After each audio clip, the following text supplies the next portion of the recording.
Okay, let's get this show on the road. Check, check, check. Count to something. 10-9-8-7-6-5-4-3-2-1. 5432. All right, you all set?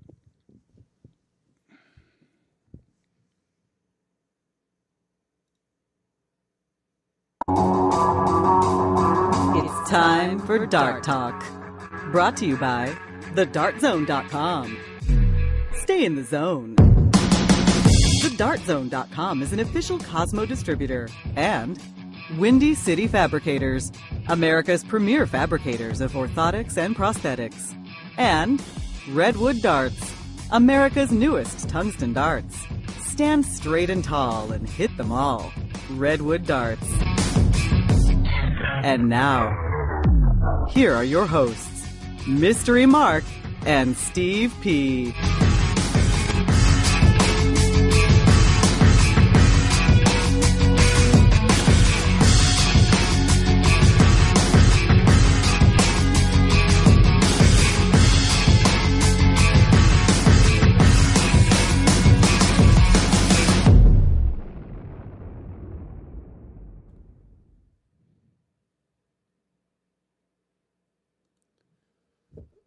Okay, welcome to Dirt Talk. Welcome.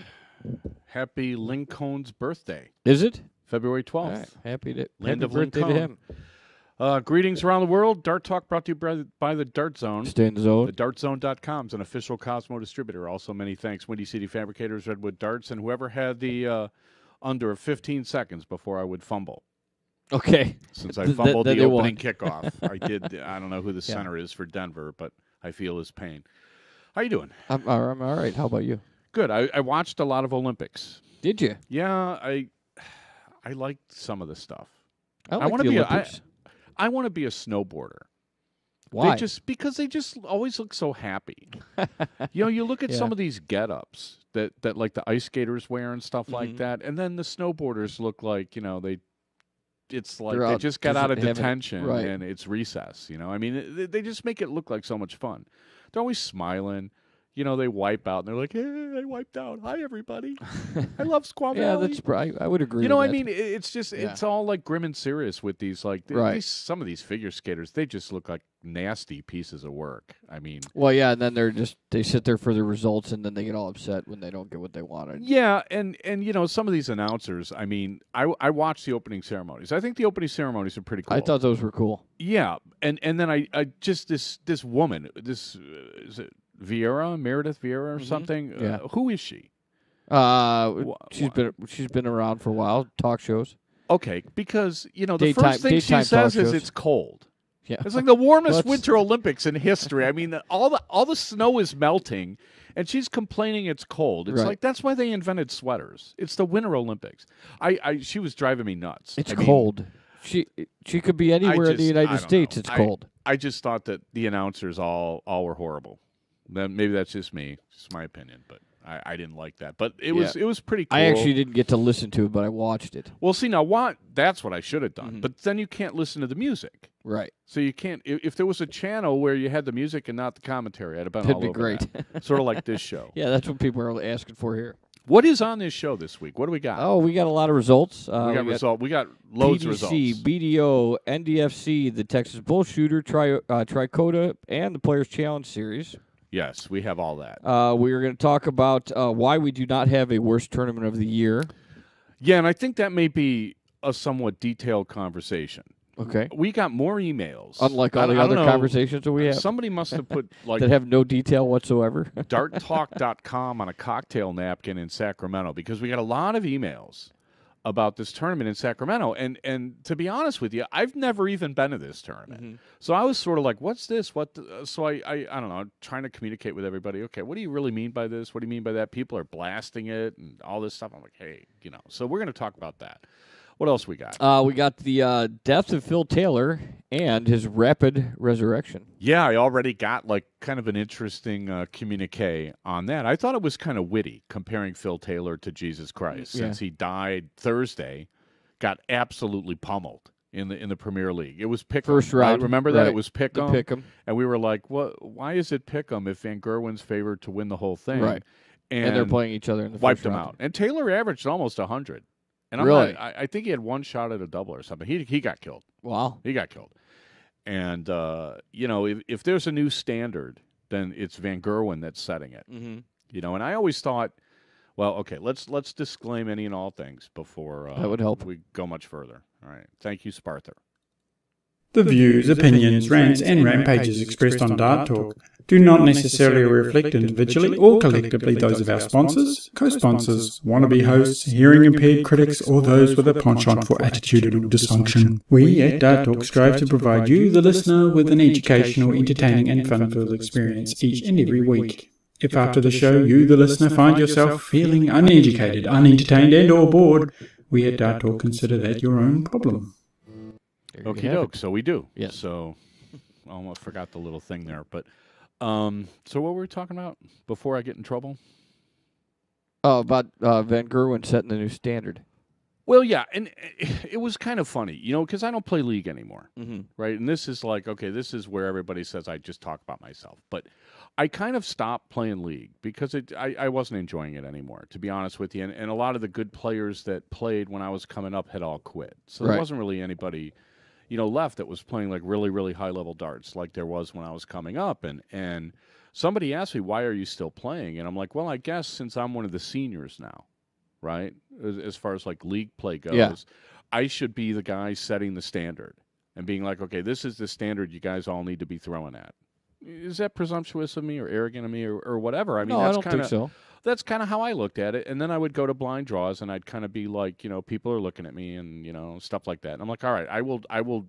That was my motivation is I am going to set a standard of play. I'm going to at least, play my average game so everybody can see, okay, this is, something to aspire to, whatever, or I'm better than that. Although not today, go home, say I could beat that guy, whatever. I mean, it works both ways. Yeah, exactly. Right.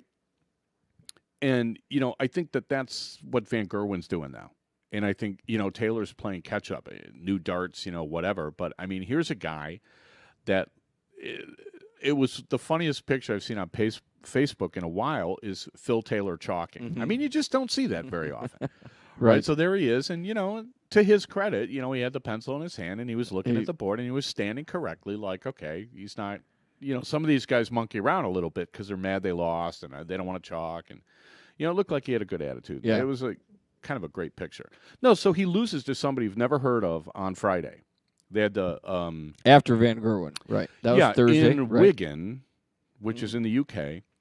They had Friday, Saturday, Sunday. They had 3 UK qualifiers, and it used to be. I haven't looked this up if they changed it. It used to be you had to play a minimum of 3 UK qualifiers, as well as being high enough in the money list to qualify and this, that, and the other thing. So.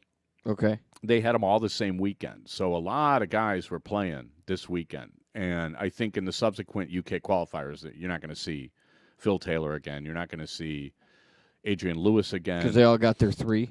They got their 3 in, and they're already, ranked high enough. Whereas, to qualify for the World Championships, if you're not in the top, whatever of the PDC, you can still make it if you're in the top, because they keep a separate money list for the Pro Tour. So I think you'll see Stephen Bunting playing a lot of these. Okay. So speaking of which, you guys can check the crawl at the bottom has a lot of results. We'll read what we can, but all the results you could ever want to see are in the crawl. With the amount of results there are, we'd spend the whole show doing them. So. Well, yeah, because we can add a lot more now. We got Bullshooter results in there. We've got Canadian results now. We can get all the results in. We just can't read them all. Which, hate to deprive you of your pride and joy, but no. But anyway, so you got to accept change every now and then. No, so Taylor, loses to a nobody like in the first round on Friday, but then Saturday makes it to the semi, loses to a guy that you haven't heard of, Andrew Gilding, I think his name is. I have not. And guy obviously must have played good, and then Sunday. Taylor throws 2 9-darters and wins the whole thing, beats Adrian Lewis 6-2 in the final. Right. Which is, 6-2, couple of breaks. I mean, it's pretty convincing. Yeah. I'm convinced. And 2 9-darters. So, I put down that it's like, his death. Everybody's like, oh, my God, it's the end of Phil Taylor because he lost 7-0, which, doesn't happen very often. And then losing the next day, too. Well, Van Gerwen's, explanation, Van Gerwen was pretty gracious. I mean, he's like Phil's getting used to new darts. He's one of the guys that can go out there and throw 110s, right? He'll be back. Well, it took 3 days. Mm-hmm. Yeah. Right? Right. Yeah, Good Friday, Holy Saturday, and Easter Sunday, and here's Phil Taylor with 2 9-darters and a win. But I had some interesting communiques. I think everybody needs to check out Dartoid's article. I think he's going to have a lot to say. Okay. And I believe he sent me something that it's going to come out March 1st. And I'll put a link on our Dart Talk Facebook page. And if the website is up, I'll have a link on there. We may have a lot on the website. Is this breaking news? No one's going to listen. If I say a week, not this weekend, but the following weekend, I'm going to spend the entire weekend working on the website, would you believe me? No. See, nobody's going to believe me. Right. But it's true. That's my plan. Okay. Until further I would notice. believe you have the intention. That's my plan. Well, now I've kind of worked it out. I've made commitments. I don't think you're saying it just to hear yourself speak. I have assistants lined up, so hopefully and thank you, by the way, Spartha, for the email, if I see you in the chat room there. So it's going to be interesting. And we'll have a lot to say about that. But I think Dartoid's article on Phil Taylor, I think a lot of people are going to find enlightening. I mean, I don't know anything about a lot of these players except, how they play. Right. Right. We put in the crawl a week or two ago that James Wade's engaged to this girl, a walk-on girl or part-time walk-on girl or whatever, some model that, he's been seeing, and they're getting married, and good for him. Mm-hmm. I'm not going to speculate on whether that's going to help his game. Right. I mean, we're not like a gossip show. We don't talk about, who's in and who's out and who's dating who and all this other, we don't do gossip. Why would you want on the show? Well, I mean, there are issues that we could probably talk about that we don't, right? Phil Taylor going from unicorn to Target is like big business, big news. I mean, that's like Tiger Woods firing his agent or something and going to a different agency or something. I mean, that's another news hitting coach. That's news to people that are in the sports management business, and Tiger's got some haters, so whatever. I mean, sure, I've got haters too. Apparently, I've heard from a few of them of course. lately. So I have no way of tracking time. Are you going to be able to do this somehow, where we know when we're coming on breaks? How are we supposed to do this with this new system? We got about 1 minute. 1 minute already? Yeah. Okay. Well, as far as PDC news, we have the results from the UK qualifiers in the crawl. Stephen Bunting, congrats to him, won his first PDC event. He won the second qualifier on Saturday. Now, we talked a little bit about whether or not he's ready for the PDC. I don't know. I mean, a couple of people were posting some stuff. I mean, basically, it's like floor play. These UK qualifiers. Pardon me? It's not. It's floor play. Yeah. Okay. I can't. That's why we got the Goofy Cam. Right. See, the Goofy Cam originally was just going to be on you the whole time. Was it? And I didn't have time to really kind of zoom in on you. Because really, that's just what people want to see. Is what you're saying. That's what Goofy wants to see. But the that was the whole why we called it the Goofy Cam to begin with. I don't know if it's really going to work, but what was I talking about? I'm just prattling on here. Oh, Stephen Bunting. Well, and you got about 20 seconds to finish up. 20 seconds. Well, I was happy to see that he won, but it's floor play. It's not the big stage. He's played on big stages. He's played on TV. I can't wait to see him on TV playing someone of note, right? Like a veteran PDC guy. And I but it's a good way to get your feet wet. A win's a win. Yeah. I mean, are you kidding me? Yeah. I mean, that's no cupcake field. He lost to Van Gerwen on the first day, 6-3. Won the second day. The third day, he could have thrown his darts in the air and had a successful weekend, as far as I'm concerned. So, it's going to be interesting to follow and see how he does. Because I posted, I forget where. I was on Facebook a little bit, out of necessity, really. And I posted something that there's room for him in the top 16. I mean, there are guys in the top 16 that I'm not really too interested in seeing play. I think they've been where they're going. They're not going to go up much higher. They're great players. There's lots of great players. Yeah. They're great players, but You know, the guys that are like 16, 15, 14, 13 are going to play the 1, 2, 3, 4 guys, and I don't really see them winning very often, if they even get that far. They don't get knocked off earlier. Right. I mean, I don't see the guys that are in like the out of the top 10 or say out of the top 12 of the PDC being threats to really move up. And we'll see if I'm right about that. I mean, Chizzy moved up. Okay. Right, and I was kind of like, I don't know about that guy. You know, because he just seems to, like, freak out on doubles. I mean, anytime you're on a double and you got to get off the line and, you know, wipe the sweat from your brow, I mean, doubles are part of the game. I mean, right. You know, there's more to 501 than just scoring and, oh, gee, I missed a double. I mean, that's how you win. You hit doubles. And these guys, you know, Van Gerwen is scoring so well, he doesn't have to hit them. That's where all the pressure as frequently. Well, yeah. That's what makes great players. Yeah. You perform under pressure. We'll take a break. You're listening to Dart Talk with Mark and Steve. We'll be right back.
Okay, back for the second quarter, brought to you by the Dart Zone. Stay in the zone. TheDartZone.com is an official Cosmo distributor. Excuse me. Many thanks, Windy City Fabricators and Redwood Darts. Absolutely. Got our first order for Redwood Darts the other day. Nice. That was pretty cool. All right. Yeah, I'm kind of stoked about that. So what are we talking about? We were talking about PDC. Let's talk a little BDO real quick. BDO? Well, yeah, because Jimmy Widmer played in the BDO event, Daily Mirror World Trophy, which I found somewhat a remarkable piece of counter programming. I mean, I'm one of these guys that if the Super Bowl is on, I will literally go and see what else is on, just to see what show you put on against the Super Bowl. If they're repeats or if they're really something new. Like, is it a Duck Dynasty marathon or is it like a house marathon or, you know, what are you putting up against the Super Bowl? Because it's a waste of time. You ought to just, like, go off the air and fix your equipment or, you know, give everybody some time to watch the game. Because I guarantee you at Lifetime, unless you like whoever's in the booth is watching the game on their handheld or something. There's still 60% of the people that aren't watching. 10% of them are watching the Puppy Bowl. Have you ever watched the Puppy Bowl? No. Oh, come on. You haven't even tuned in for a little bit of the Puppy Bowl? Hey, you know, my idea of the Super Bowl is like you get up at 10 and you start listening to the pregame on, and you just start working your way through channel and channel and channel and channel, although the game turned out to be like completely kind of a, unless you've got a It was fun for gaming me. interest. I mean, it was like pretty boring. Yeah. I mean, it wasn't close. It wasn't compelling. No. If you want to Well, it see was Seattle romp, the first- the first you were 15 happy. minutes were compelling. The Olympics has been compelling. Yeah. Yeah. The Olympics has been compelling. I mean, everybody's talking about, darts in the Olympics. And you know what I thought of today? Darts should I be do in the not. Winter Olympics. Darts is really a winter sport. I mean, I don't know how it works anywhere but America, right? But in America, everybody plays darts in the winter. Mm-hmm. And then in the summer, like all the leagues, the summer leagues are like hardcore darters who it's their only hobby. Right. I mean, the league attendance in the summer goes down all, I don't know, 1/4 of what it is in the winter. I mean, darts is an indoor winter sport, right? Why shouldn't it be in the Winter Olympics? They have more room. I mean, if they're going to put in, did you see this skate they could park have it right on next to snow curling. thing? And yeah, they got curling in there. I Yeah. mean, and it just killed me because of course I watch curling. Right, but Yeah, here it's they always are curling. talking about, well, it's great exposure for the sport, and people go in and they have these promotions where you can go into your local curling club and for like $10 or $20 they'll give you a curling lesson and you could try it out and stuff like that. I mean, imagine what it would do for darts. Right. I don't think we have an organization capable of picking a team, but outside of that, you know what I mean? I mean, I have no faith in the system that we have in place in America to do anything right. that I'm going to approve of. I mean, to be honest with you, as much as I bash the ADO, I've seen positive changes. Which organization do you think would pick the team? Well, the way it's set up right now would be like the ADO and the WDF, which Mm-hmm. is like, oh, you got to be kidding me. Because, the ADO is not inclusive enough, and the WDF is basically not inclusive enough either. So, I mean, I don't think they have the wherewithal to get it done. I mean, how much money would it cost to get darts in the Olympics? I mean, how many, 5-star hotels and limo rides and, Right. French cuisine does it take to, woo the powers that be? Yeah, I don't know. I mean, is the Olympics corrupt? Is the system corrupt? I mean, how do they make these decisions? I mean, who knows? Who knows? I don't know. They added another, figure skating medal. Yeah, and, I thought that which- was a good idea. I mean, these people are here anyway. You may as well have them skate. And this is probably television driven. I mean, television Probably. is Oh, like, sure. hey, people want to see the skating. Let's have more skating. Right. People, they kind of want to see curling. Let's have it on at 2 a.m. Right? Our curlers are chokers. I mean, Really? oh yeah. Okay.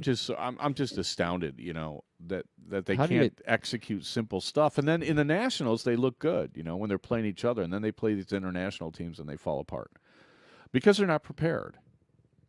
And that's your curling wrap up on Dart Talk. Well, do you see any corollaries to Yes, curling I and do. darts? I mean, so I thought Jimmy Witt had a pretty good run at the BDO. Okay. That's how we started this thing. Right. So he goes the counter programming, right? So they put this tournament on when literally every good dart player is trying to get in the UK Open. They got 32 people. Hey, let's have a tournament and put it on TV. And sure enough, they did. Again, it looked like this, really small friends and family audience and stuff like that. But they had a nice stage, and they had, good level of play. They had guys averaging in the 90s. Widmeyer beat Tony O'Shea, and I thought, it started. He looked more comfortable to me. He looked a little more relaxed. He wasn't stressed on the doubles like he was at first, at Lakeside and stuff. In his first match in Lakeside, where it was, kind of, even he would admit, I mean, it was kind of a brutal match. He won it, but I'm sure he couldn't have been happy with the way he played. Okay, right. But he played better against Tony O'Shea, and it went exactly. I didn't have time to pull the audio. It went exactly like we talked about. So we're 2 for 2. Oh, where he right. got ahead. Yeah. Right, put pressure on the guy. The guy started coming back at him, and Jimmy had a little bit of a lull, but he took care of him pretty Right. convincingly. Took care of Tony O'Shea, who's he's one of the higher ups as far as the BDO goes. I mean, he may be kind of sliding down the rankings right now, but he's still a top player. That's good. He's got Right. kind of Silverback. That's his nickname. Silverback. Isn't that like a nickname for a lowland gorilla or something? No, seriously. I really don't know. I think it is.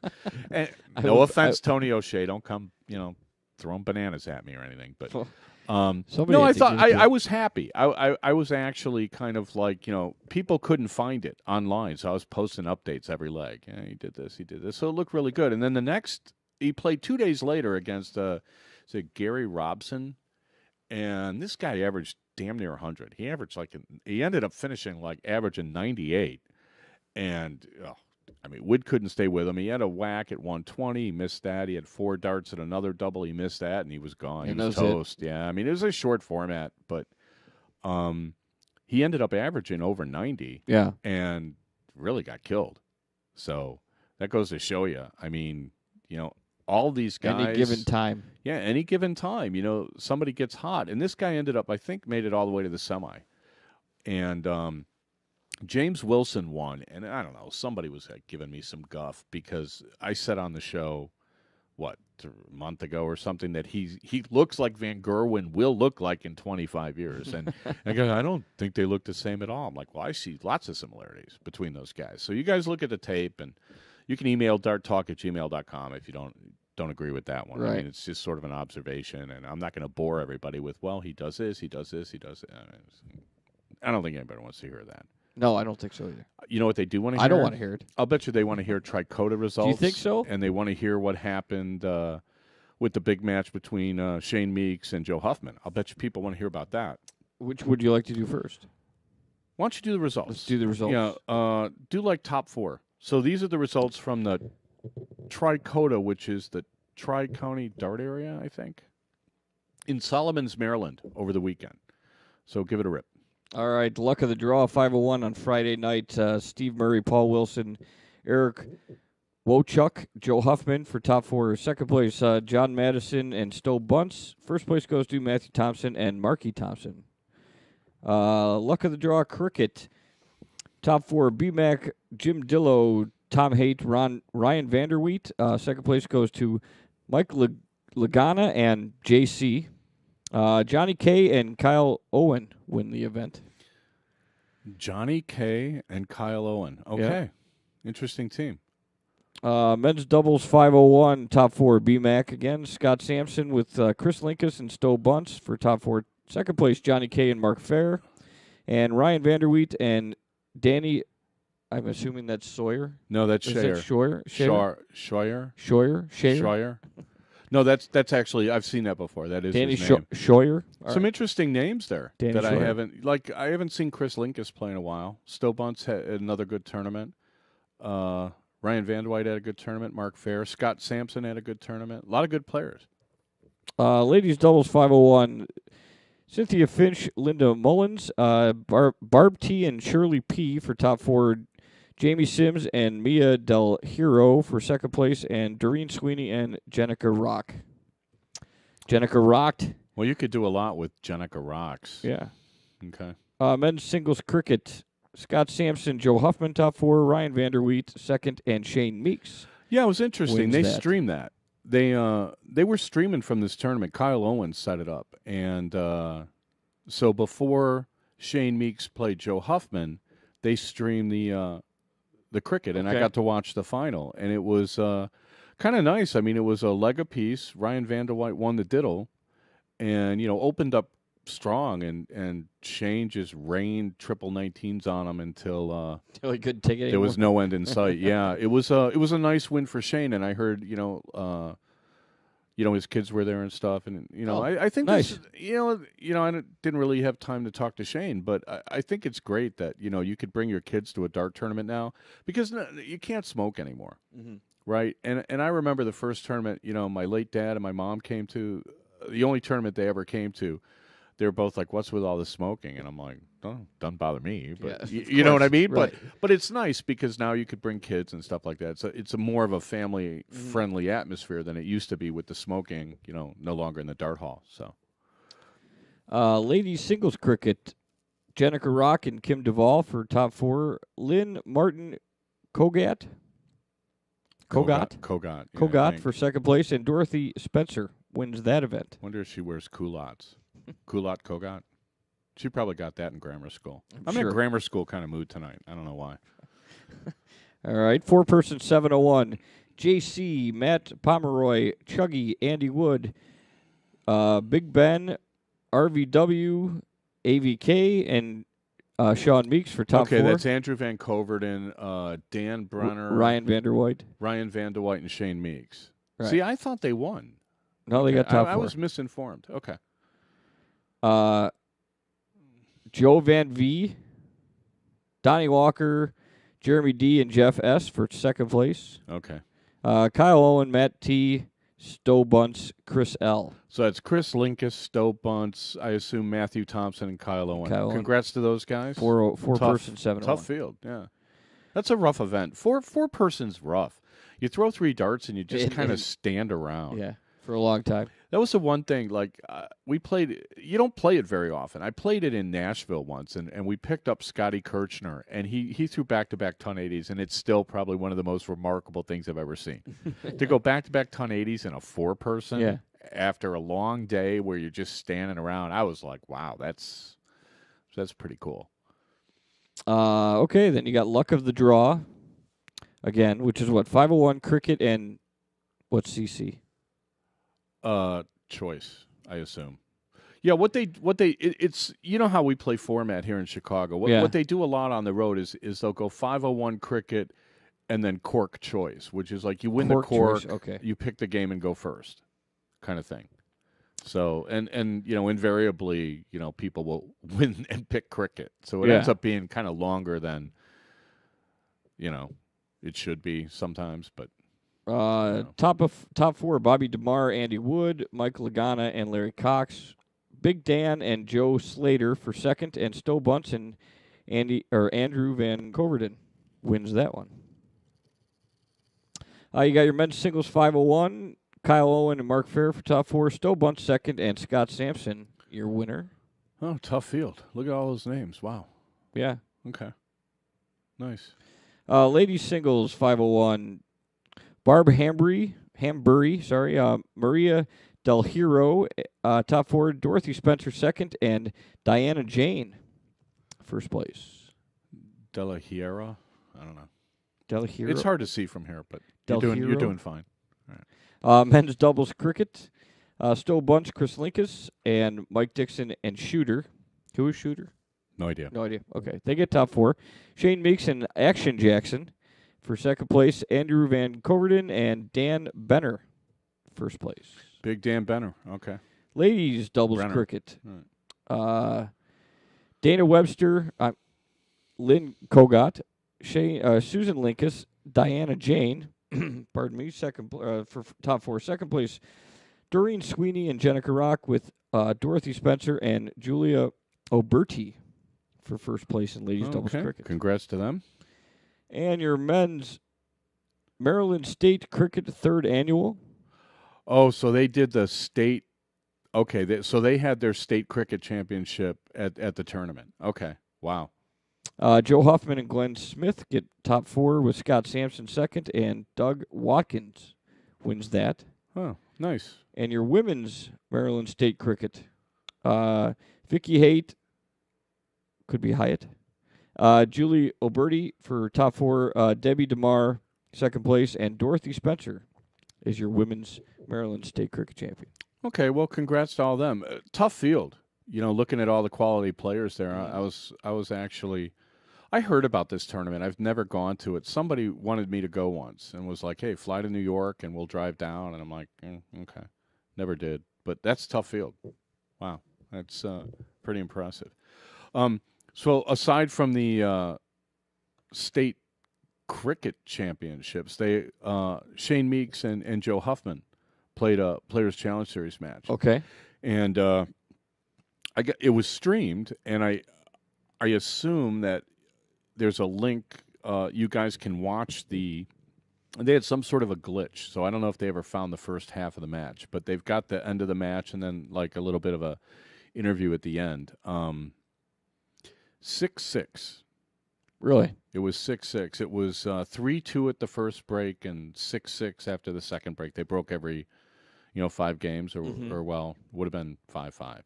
I guess, after the second break. Okay. Then it was 6-6. See, I thought they broke at 6-6, but it was a strange game. Somebody so? asked me for odds before it started. I made Huffman. I think I said Huffman was 2-1 and Meeks was something else. Well, I gave Joe made him the favorite simply because he had done so well in Vegas. Mm-hmm. You know, coming in second in the 501 singles, and he won the cricket state or national championship or what have you. So I'm like, okay, the guy's kind of playing really well right now.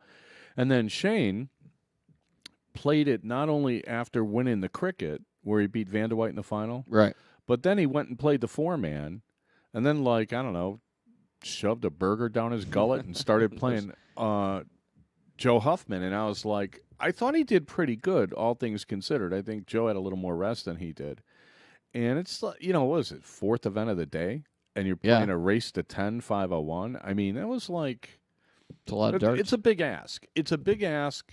And you know, I'm trying to get these guys now to get their matches, like, first thing. Mm-hmm. Do it before first Make event, it a warm-up for the tournament they're about to enter? Well, yeah. And so in Alabama this Friday, before the first event, Joe Chaney and Ralph McCool are going to play.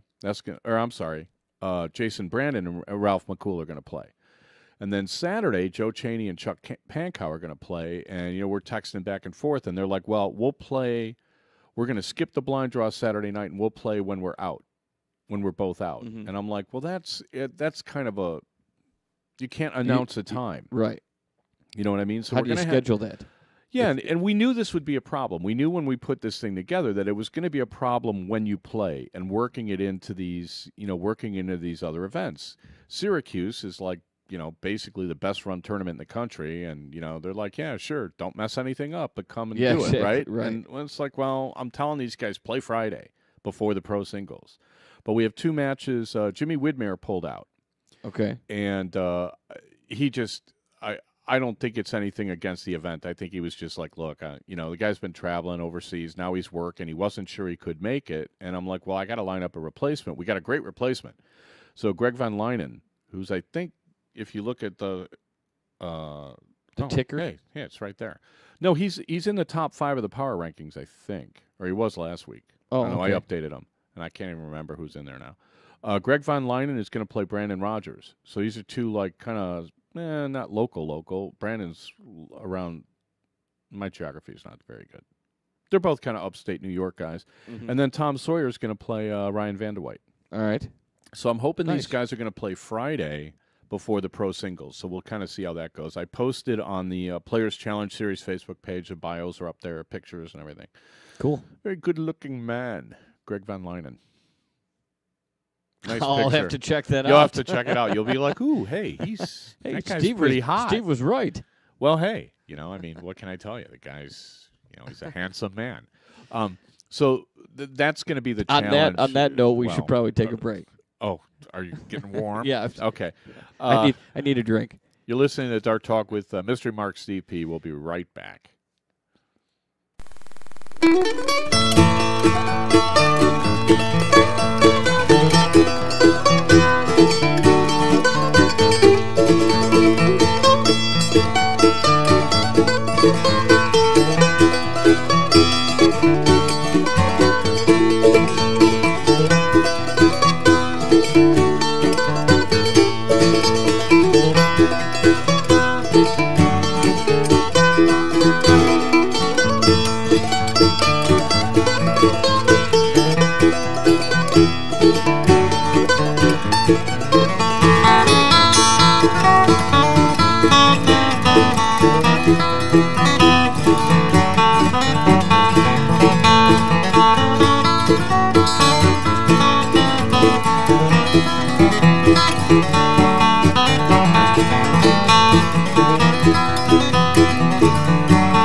You are now and forevermore warned that you consume this show at your own risk, and that Dart Talk cannot be brought to justice in any court or by any government, including and not restricted to the grand spaghetti monster of the Triple 20.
Oh, you didn't miss much. No, All you right. didn't miss anything. You have to remind me to hit I that know, thing. but I the just, First two okay. times I looked, I didn't look this time. Believe me, you guys didn't miss anything. It'll be on the podcast, and you'll be like, I didn't miss anything. Yeah.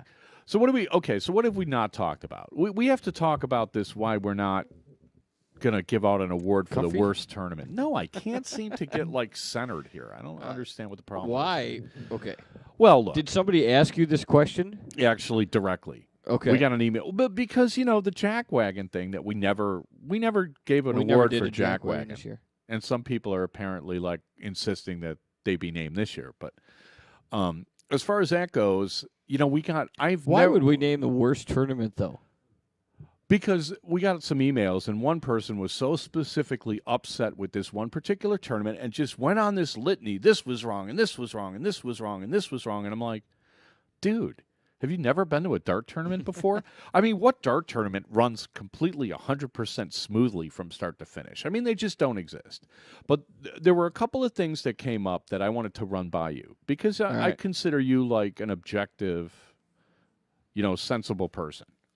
Okay, and one is this deal that came up with in the cricket doubles. So let me just set the scene for you real quick. You got two men's teams playing cricket doubles, right? They're in the second leg, I guess, and one team opens up and throws a bunch of 20s. The next team goes up and goes single 19, trip 19, goes up to trip the 20 and throws a single. Mm-hmm. The guy grabs his darts, goes back. Next guy shoots. And then the guy turns around and is like, hey, my score's not wrong. I hit 4 19s, and they hadn't marked any. After the guy shot again. Well, the after guy the team won. After the team one shot again. He noticed it while team one was shooting, and then waited till the guy was done and said, hey, fix the score. Okay. And apparently there was a long conversation where team one said, well, no, that's not the rule.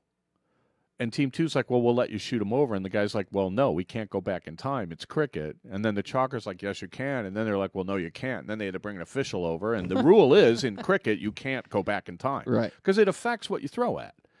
You know what the other person? It's not like 501, where it's like if I throw a ton and you throw a ton 40, and I say, well, I threw a ton 40. It's not going to affect what you threw at. Exactly. Right. Well, I mean, usually it depends on what point. Usually, of the game although it is. no, this I remember a particular story of a Colin Lloyd match where somebody had 50 with one dart in his hand and thought Colin Lloyd was not on a finish and threw like a fat 18 to leave 32. And then Colin Lloyd goes to the chalker, hey, that's wrong. I'm not on that. I'm on that. And then goes and takes it out. 157 or something probably.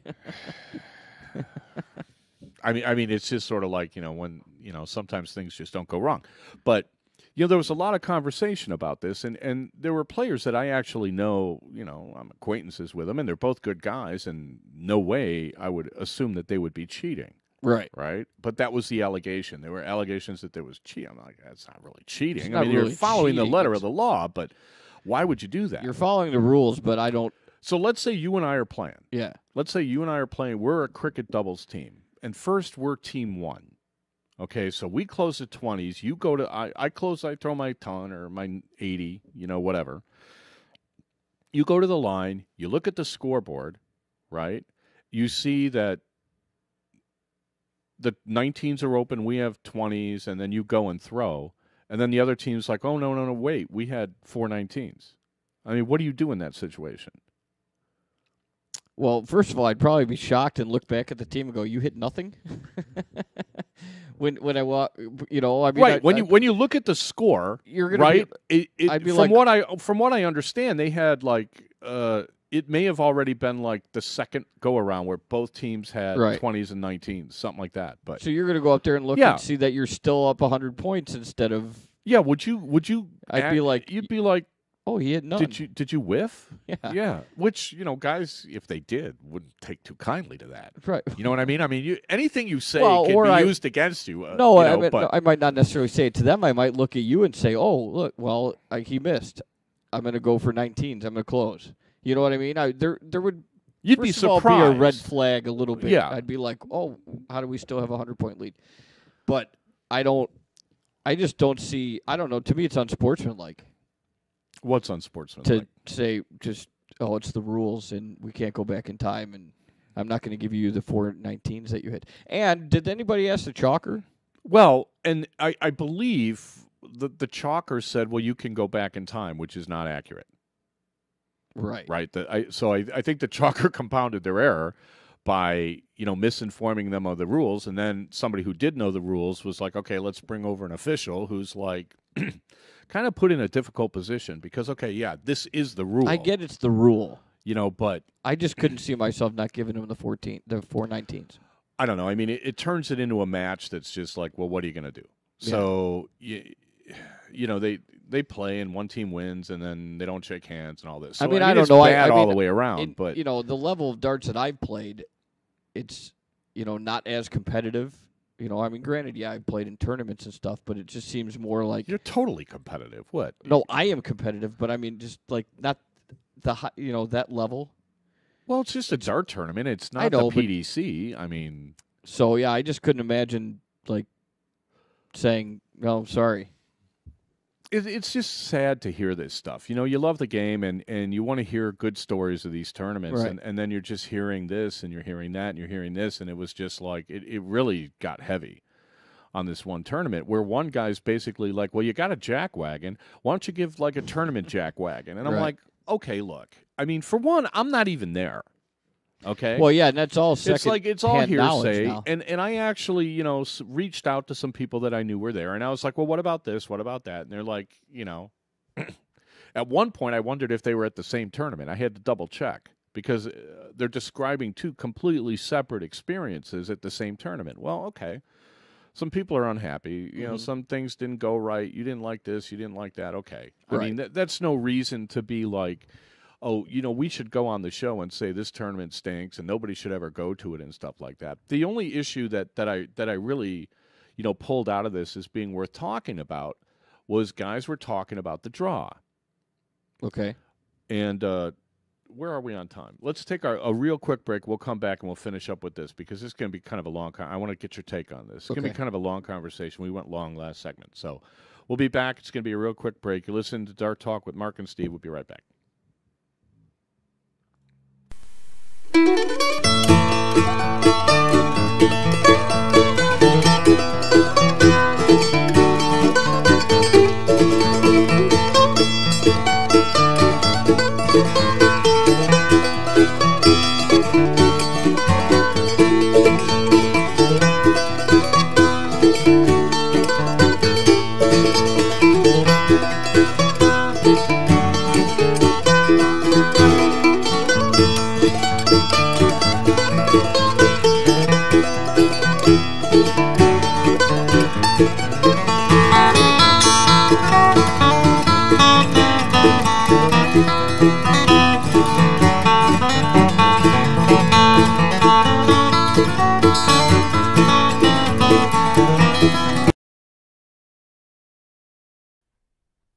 The views and opinions expressed on Dart Talk are those of the hosts. They in no way should be misrepresented, misinterpreted, or made to claim that the universe is against you, your family, your city, or the darting community at large.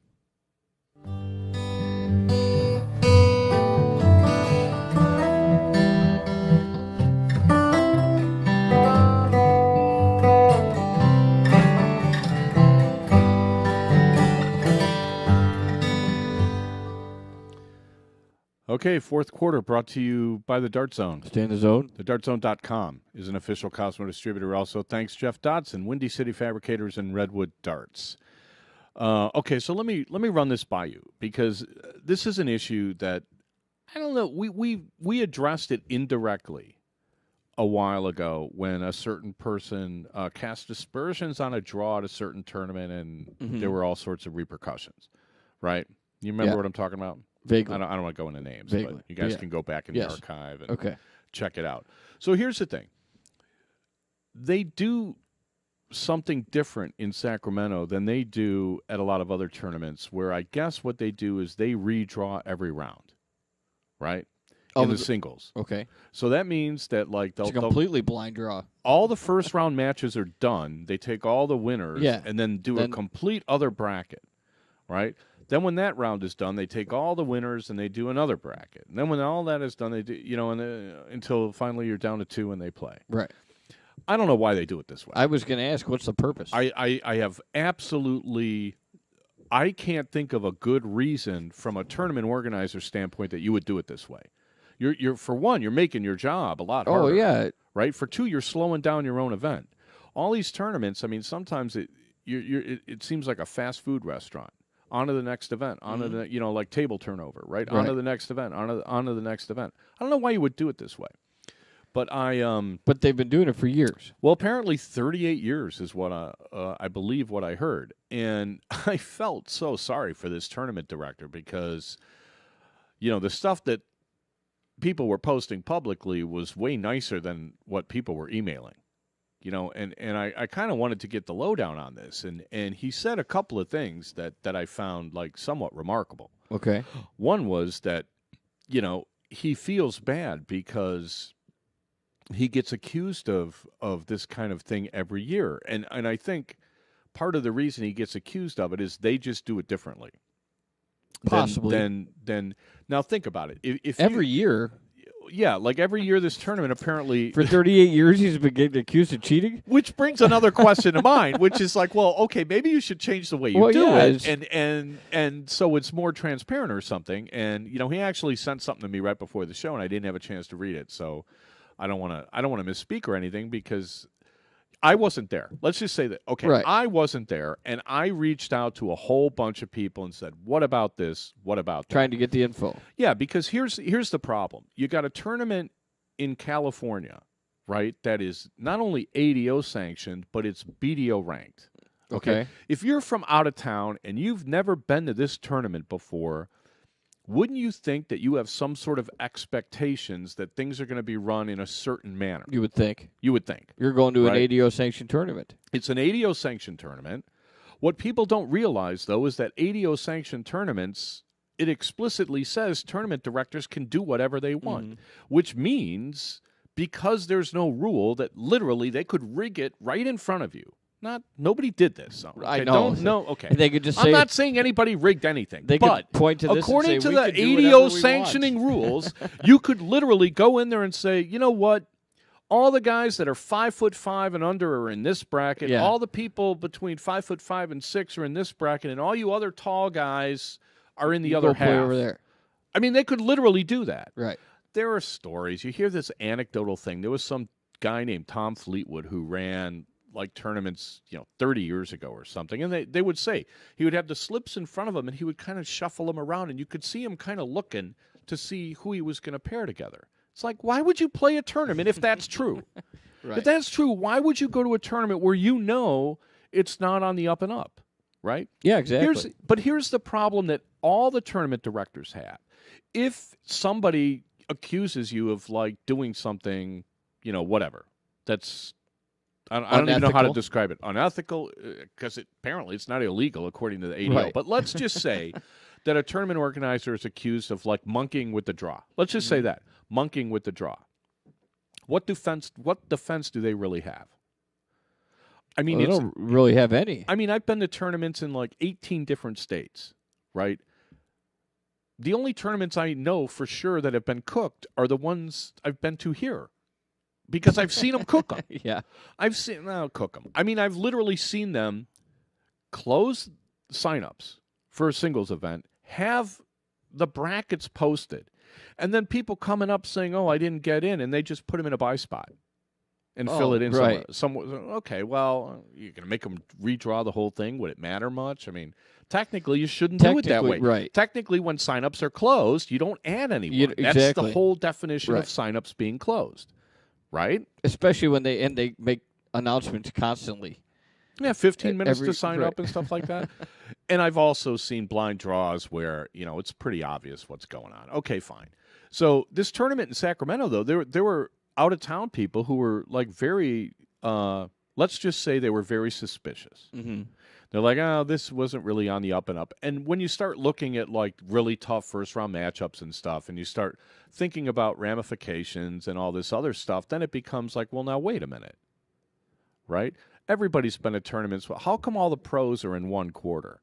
I literally, if you just go by the draws that come out, you could make a case that a lot of tournaments monkey around. Sure. If you're just going to be like, oh, I got a bad matchup. Oh, I got a bad matchup. Oh, they must have rigged it. I mean, that's not, you can't really say that. But these people, have they complained about, I mean, I know the tournament director gets complaints every year, but these couple people, have they been there last year and 2 years ago? And no, and I think that was part of the problem. Part of the problem, I think part of the problem was they'd never been there before. Yeah, they didn't really know how this tournament is run. They probably didn't know that it was going to do it that way. And they probably got bad draws too. So now they're kind of like, well, okay, what is this? Mm-hmm. And a tournament director, what's your defense?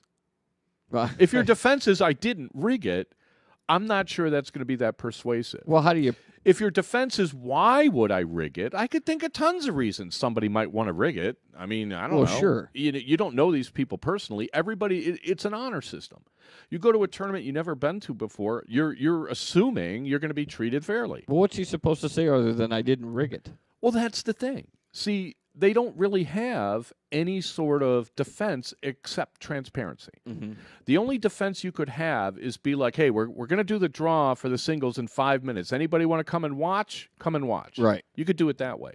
Apparently, this one was sort of like done with a computer, and it was on a screen and everything, and I'm kind of like, well, then he was hitting this one key until he, I'm like, okay, really? I mean, it's a lot of effort. To rig a draw where you're doing a redraw every round anyway. The redraw every round anyway, I have ridiculous. No idea what you're getting out of that except aggravation. I mean, if you're worried about people like saying that, something is rigged, post the bracket. Right? In theory, you have a bracket after you close signups. When you're calling the first match, you have a complete bracket. Why don't you just post it? Mm-hmm. Why don't you print it up? I mean, they have printers and everything nowadays. I mean, 38 years ago, maybe it was a good idea to do it this way. 25 years ago, maybe you are limited in what you can do. But I mean, you got to start getting these tournaments into like modern technology and save yourself some problems. But here's the other problem. Well, that's why they were doing it on a computer. Well, we talked about this. We said this a long time ago. It's like, and when push comes to shove, if you're in any sort of like bureaucratic, like let's say you're a cop or you're a firefighter. I mean, I was in the FAA, so, whatever. I mean, I understand how things work. Your only defense is that you went by the book. Mm-hmm. When push comes to shove, if you're a cop and, you like on Law and Order, you accidentally did this or did that, you thought the kid, had a gun instead of a candy cane or whatever. Exactly. I went by the book, and that is your defense. Well, tournament directors don't have a book to go by. Right. They can't say, I followed the ADO regulations, so if you yeah, have a problem, go to the ADO. They followed the ADO lack of regulations. They could do whatever they want. So, I mean, it's kind of funny. And then, it's also BDO ranked. So, I mean, now you've got two organizations that are basically going to take your results and don't care how you do it. Right. What is that? So, I mean, I think that the real solution to, and I have, I would say that, I wasn't there, so I'm not going to say I'm 100% convinced, but I highly doubt that there was any monkey business with the draw in California. I think what happened was there were just people that had never seen it done this way before, and then you look at some of the matchups and you're like, oh, okay, I get this, right? Yeah. You know what I mean? I mean, I could see that sort of a misunderstanding. But how do you think, avoid that? If they've been doing that like for 38 years, word would get around and people would stop going to the tournament except for the top 4 guys because they know where they're going to be drawn. I don't know. I would think eventually word of mouth would come by and say this tournament's ridiculous. If it hasn't happened and it's been going on for so long, I would agree with you that I don't see any jimmying going on. It just seems to me that if people complain every year, and you do it the same way every year, you kind of get what's coming to you. I mean, you should figure out some way where it's like, hey, this is how we do it. When you have out-of-towners, and these are your customers, right? I mean, this is the other thing that like kind of kills me. Dart players are customers. When they go to a tournament and they're shelling out $150 in entry fees and then, renting your hotel rooms and all this other stuff, I mean, they're customers. And if you don't treat them well, I don't think they're going to come back. Right. And especially now when there's more choices, right? Last year we had all these tournaments. People, well, should I go to this one? Should I go to that one? I mean, I got my opinion on this stuff, but when push comes to shove, it's like the one thing we've preached is, tournaments. It's incumbent on you to create a good tournament experience, and it goes a lot of ways. And one of the ways is like, make sure everybody's knows what you're doing when it comes to the draw. Right? And most people don't care. Most people are just like, yeah, I hope I don't get Darren Young in the first round. And when they do, they're like, oh, they don't think it's rigged. They just think they're unlucky. It's bad luck, yeah. But you go to some of these. I went to Philly and Las Vegas a few years ago, like both in January. And in the 4 singles, I played the same guy on the national team 3 times. And then the 4th time, I played another guy who was ranked in the top 10. And I'm like, wow, these are not easy draws. Right? I played another tournament where there were 250 people. And the first 3 rounds I played were 2 guys in the top 10 and then a third guy that had been on the national team and would be in the top 10 if he bothered to travel. He doesn't really travel many. And I was like, wow, this is a tough draw. I've also had draws where I watched somebody else get the same beat thing, right? everybody, and I didn't recognize a soul until I was in the semis. Yeah. I mean, it's just, if you're going to blind draw this stuff, weird things are going to happen. I mean, you just have to know that. As I think it was David Fadum posted something. It's like, hey, it doesn't really matter. You got to beat everybody anyway, pretty much. You play the match that's in front of you, which is the only healthy attitude that you can really have, when you're playing these kinds of tournaments. But at the same time, if the ADO was going to be helpful, the ADO would say, here's how you run your draw. If you run it this way, we'll sanction your tournament, and if anybody complains, you send them to us. right? Right. That's what a sanctioning organization is supposed to You do. would They're think. supposed to be the book that you go by, they're and the you say governing you body. don't like it, talk to him. They're the governing body that's Right. setting all the rules. Cop pulls you over for speeding, and you're like, I was only doing 35. It's like, well, call your congressman. The limit's 25. Yeah. I didn't make the law. I'm just enforcing it. Right. Right? But Right. every single tournament, they do things their We're own going in way. front of a We've judge. always done it this way, and if you don't like it, lump it. People are going to lump it. And I don't blame them a bit. Yeah. But it just strikes me as odd that, that the ADO will absolutely, we don't want anything to do with this. Then why do we need your sanctioning? What are you giving us? I know. What's the point? What do you give us for this? You don't give us anything. There are 3 letters on their flyer. I mean, it's. I don't know any other national organization that does it that way. I mean, you've played softball, right? Softball has rules. Yes. Right? There's slaughter rules. There's some goofy rule in. I saw this U.S.-Canada game where you're only allowed to hit so many homers, and then every homer you hit after that's an out. The slow pitch? Yeah. And I'm just sort of like, well, I don't know who came up with this rule, but it wasn't the umpire at home plate. You don't yell at him, okay? You yell at the organization that's behind the event. You don't think the umpire said, guys, I got to go to dinner. We're running late. Every homer, you guys. Everybody's got 2 strikes. Yeah. I mean, it just strikes me as like, you want darts to, you want people to take it.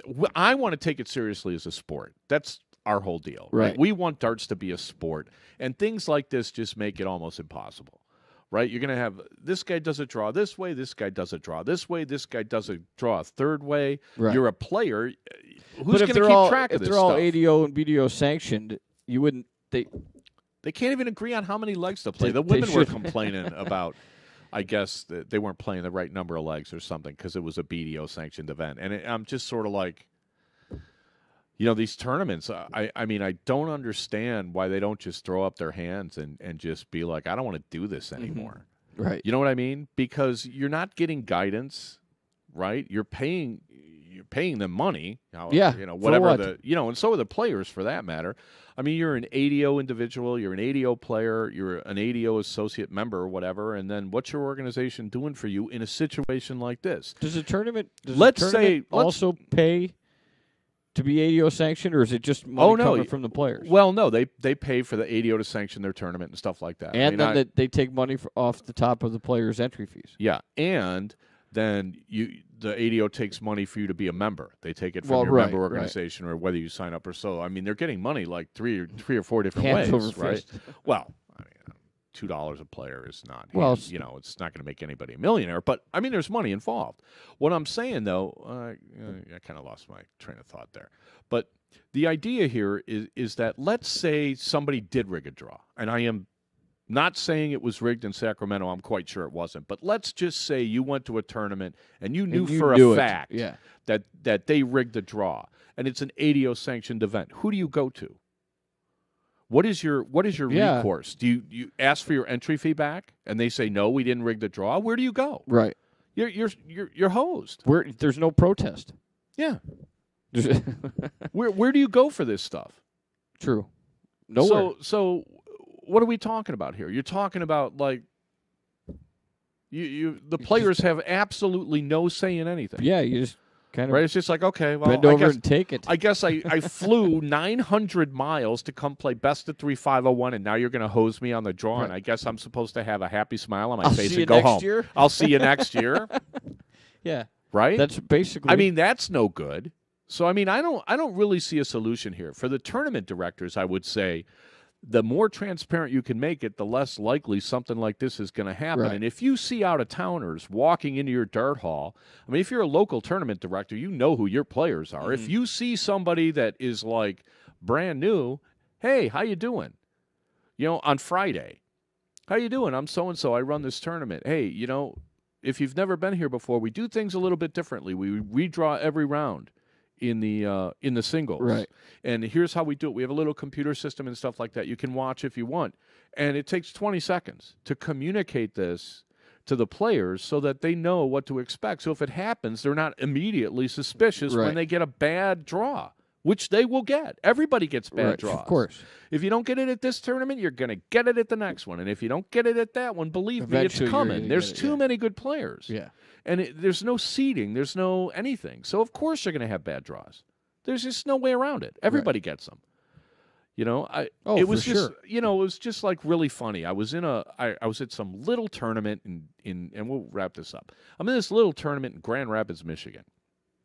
And the guy that does the tournament has a laptop, and he puts in the names of the players and presses a button and gets a random thing and prints up the brackets, and it turns out me and the top 2 players there are all in the same first 2. Yeah, right. I got one guy in the first round, and if I win, I got the next guy in the second round. And they're like, well, home or draw. They're just shaking their heads. Well, of course it's on purpose. And I'm like, really? Okay. So he sure a bad draw. So one of the guys rigged the computer program look, random number generation is like you could get a PhD in this stuff.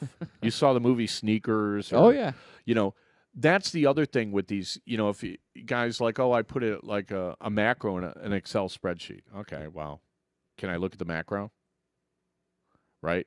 Because I've seen random number generators that aren't that random. They don't work very well. The first one that came out in Java when I was doing Java programming was horrible. Like I did like a Yahtzee game, and I was like, oh, my God, how many, five of a kinds am I going to get on this thing? It's ridiculous. I looked at the code. The code was good. It was just a bad number generation system that they had in there. So, you know, these guys in Grand Rapids were convinced that it had to do with the order he put the names in, how the draw would come out. So long story short, one of the players goes and complains to the guy, and the guy's like, look, you can go. You can watch me do this tomorrow. So the guy stands over his shoulder, watches him put on all the names, hit the thing for the bracket, and he gets an even worse draw than he did the day before. And I'm like, how'd that work for you? Yeah. You know, so you're going to get bad draws. I mean, it's inevitable. It's easy to kind of say that they're out to get you or whatever. It's not always the case. The problem is that how does the tournament prove that they're doing it on the up and up when they don't have any standards to follow? And they say, I followed the standards, therefore my draw is good. Mm-hmm. Everybody's on the honor system. So, I mean, that's something to work toward. We talked about an easy fix for this. All the ADO would have to do is put some code on their website and, you know, just say, put the names in here, we'll spit out the bracket, and you're good to go. Done. That's all you got to do. Yeah. I mean, it's pretty simple. If you get an internet connection, it's got to be easier now than it was 5 years ago. And then the ADO could guarantee the random number generator, at least everyone's using the same one. Mm-hmm. And if it turns out that the first player you enter always plays the 18th that you... you could fix that. Yeah. I mean, you know, you could test it and stuff like that. So I'll be happy to test it for you. Anyway, but you know, the idea that somehow we're going to name this the worst tournament in history when I wasn't even there, and you've got really nothing but, you know, kind of puzzling suspicions and stuff like that is like, you can't, you know, I feel, I know how people feel about stuff like that, and you're going to, all this, you know, $600, $700, $800 to go play some tournament when you put in airfare and hotel. We're not the Raz Awards. We're not the police either. We're not the Raz Awards where we're giving out the worst of this and the worst of that. So we do the jackwagon. Because we did the jackwagon. We didn't even do it last year. I just thought it was funny to do the jackwagon thing because of that knucklehead in California. Right. We did it out of more comical reasons than anything else. Yeah, we thought it'd be entertaining. We're giving all our other awards, and we thought it'd be entertaining to give a jackwagon. But that doesn't mean we're going to start okay, so now we're going to give out the worst tournament of the year award and the worst this and the worst that. But, you know, this has come up before. That's why I wanted to talk about it, this draw thing, and how do you do your draws and stuff like that, because every tournament does it differently. And I talked to one guy, I don't even remember, I think he was in Texas, and he was like, I like doing it the way I do it. I've been doing it this way for 25 years. I got it down to a science. I'm really good at it. La-di-da-di-da. It's like, what are you going to say to a guy like that? Right. You're going to say, no, you can't do it. Now you have to do it our way. He's going to say no.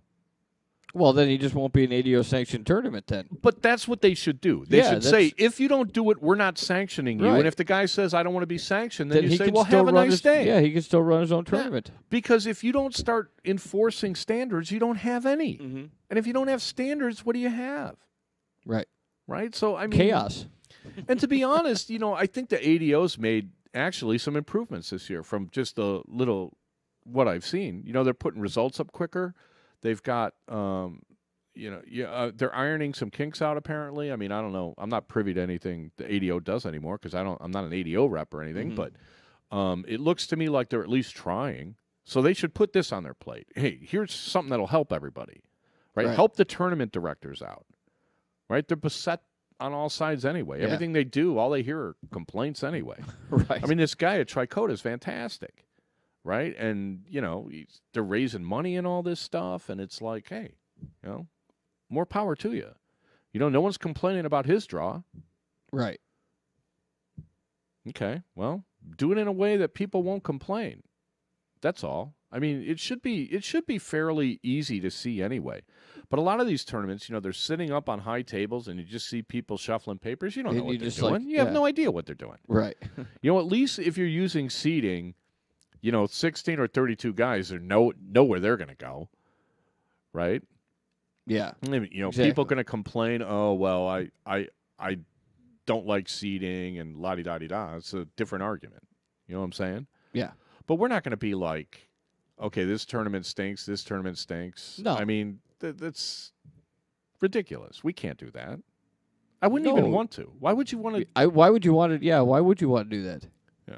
I mean, so I don't know. Another reason is too. I mean, it's an interesting issue, though. The issue of doing draws is interesting, and I think all players would like to see draws. I think all players would agree. Draws should be fair, draws should be transparent, and draws should be uniform. I think if all you're going to do is play your local tournament, you're probably not going to care.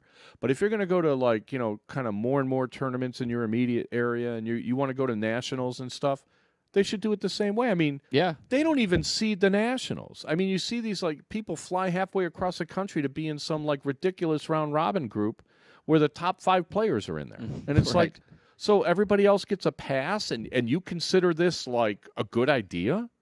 Are you insane? Right. What sport does that? Darts.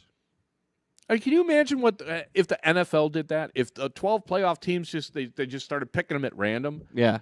And you got Denver and Seattle in the first round, right? And it ended up being like the Bears against some other. You get team 100. that stinks, you get your top 160 people in the U.S. Open, and they just start drawing names. Yeah, I mean, can you imagine who would? Yeah. You couldn't sell Andy Murray that. gets Nadal in the first round. Ooh. Yeah, and you get. You get the 108th player against the 95th player in the final, and somehow that's a good thing. Yeah. Nobody would want to see that. Yeah. So why would you want to play in an event like that? I don't know. That's what I don't get. It's kind of like, well, it's okay, but this is darts, so then it should be different because it benefits me. Is people got to get off that. Start thinking about what's good for the game as opposed to what's just good for them. That'd be helpful too. Sure. All right, let's wrap this up. Are we done? I think we're done. All right, so next week we will have reports on 4 PCS matches. All right. Right? There's 2 in Alabama. Yeah. There's 2 in Syracuse. Correct. Hopefully they'll be able to play them all. Syracuse a tight schedule. I'll have a report from Huntsville. Hopefully we'll have some more stuff. And then you saw what's... Hopefully all the ice will be gone. Oh, don't even... when you get there. Don't tell me it's... I thought it was in Atlanta. Is it in Alabama too? Oh, I mean...